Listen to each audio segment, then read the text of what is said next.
Here's the overall view of mine Jon Boat. It's inside the garage right now, but just to show you what I set up to it. Jon Boat's 10 foot long, roughly 36 inches wide and around 10 inches deep. I weigh 250 pounds. And I bought this thing and got into it. I couldn't even go to the back. It would just go under. It wasn't deep enough for me. So, and then the other thing was, this thing was so unstable with me in it that I'd almost get flipped out of it. So the first thing I did was put these outriggers on it. All the outrigger is got a hunk of aluminum that goes across, and I welded on a couple of slide-on brackets that lip under the edge that I set a pound on. Now the floats I got at a garage sale for $5. Actually, these are off of one of these pool floats that they sell. You know, you've got like a chair in between the two floats, and you sit in it and you pull. So, and they worked out real nice for the outrunners. And it stabilized the boat a lot with me in it. All right, so that's how I stabilized the boat. The other problem I have is that the sides are only 10 inches deep on this thing. When I'd get in here, if I went to one side of this boat, I'd get water over the side. So what it is, I bought 1x8 treated, and as you can see, I bolted them on the side. Bolted along the back, and actually I added another strip up to sort of tie it all together so I can clamp the motor on it.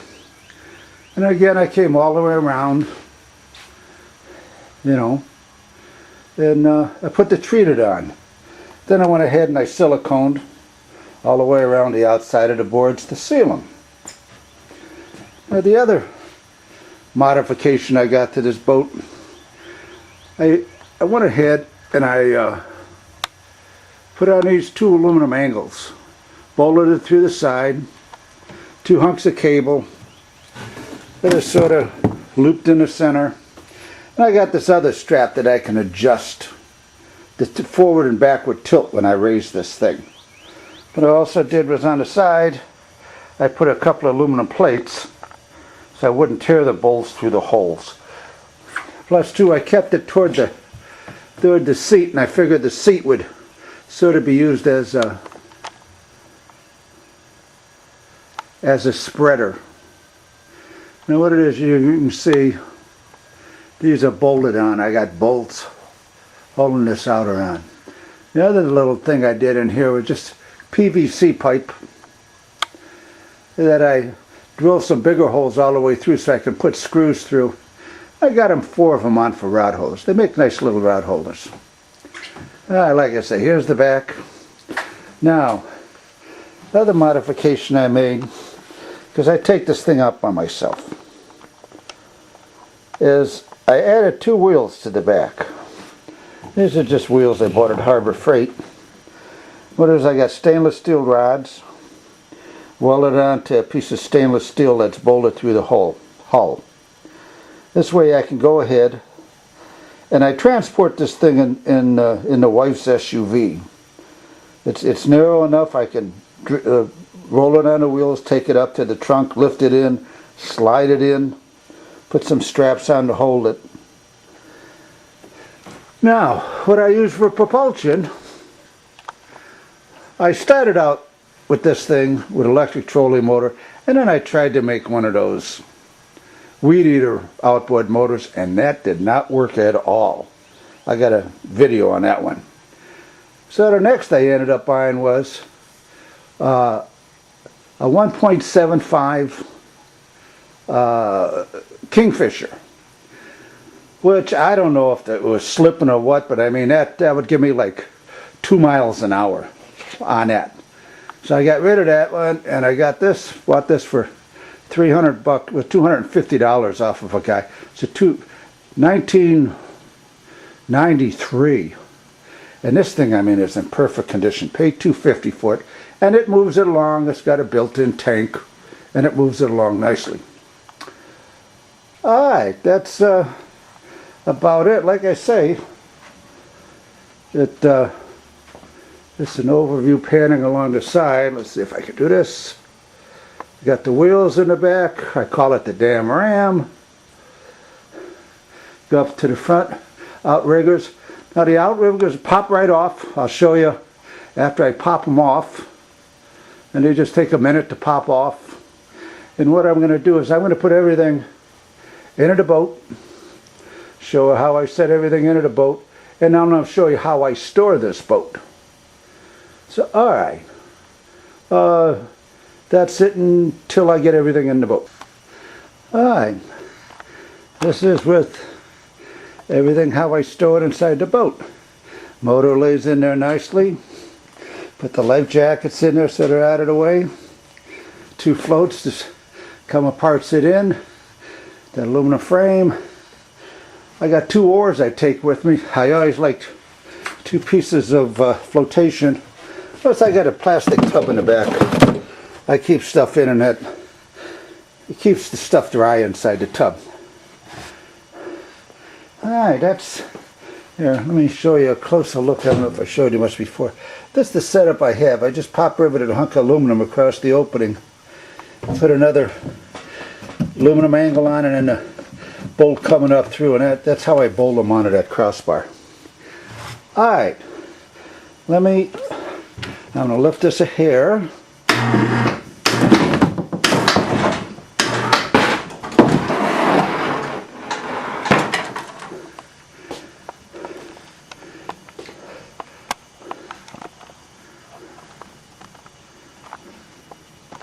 Alright, I got a little tension put on here.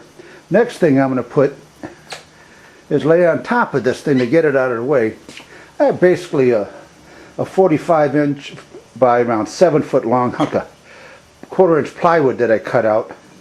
I have to lay this inside the SUV or my wife would kill me if I slide the boat into the back of that SUV without something on the floor. So I made this up, and what it is, you can see I got sort of a cutout and alongside.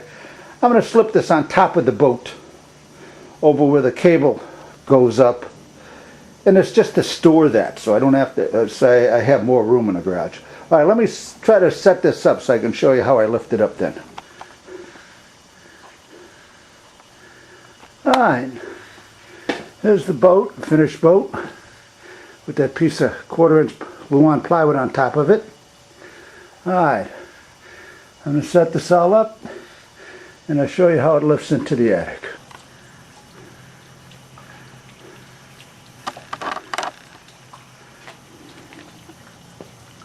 Alright, this is how I get it up into the attic. What it is up onto the ceiling. I have a board up here, a frame that's built down, that I catch the front of the boat on. Keep it at a little bit of an angle, keep it off the prop and everything else. Let's see how this goes. Like I said, I got a Harbor Freight lift. I did another video on setting this up, the lift, but alright. The 2 cables going across sort of balance the boat off from rocking. Originally I had it just at one single point in the center and it rocked too much back and forth. This way I found it doesn't rock too much this way.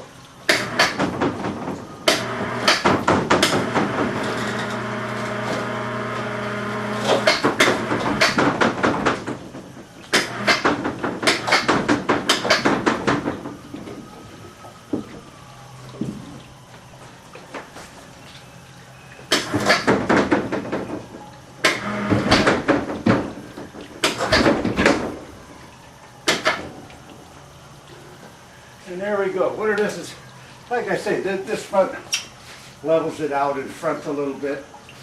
The plywood I got, it's touched the ceiling and height-wise for everything, it works out real nice in there.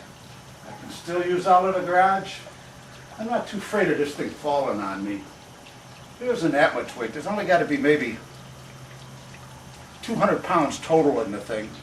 And the lift will lift 400 pounds. Alright.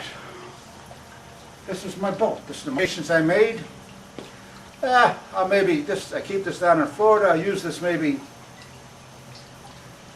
I don't know, 3-4 times. Take it out into the Gulf. Don't go out far. 2 miles at the most. Boat does 6 miles an hour. You know, try to see if I catch anything. Alright, that's it.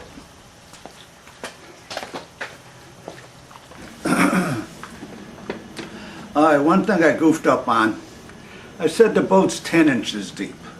Actually, when I looked at it again, the boat's actually 12 inches deep. What I had done in that center compartment in between the two seats, I got 2 inches of styrofoam, glued it down onto the floor, and then put a piece of 1/4 inch plywood on top of it, glued it all down, and then painted it with some roughness. I wanted to try to add more flotation to this thing in case, hey, it did sink. You know, I wanted some more flotation. It had something had some underneath the seats, but I wanted more than just that underneath the seats. So I put that extra piece of flotation in there. And that's all.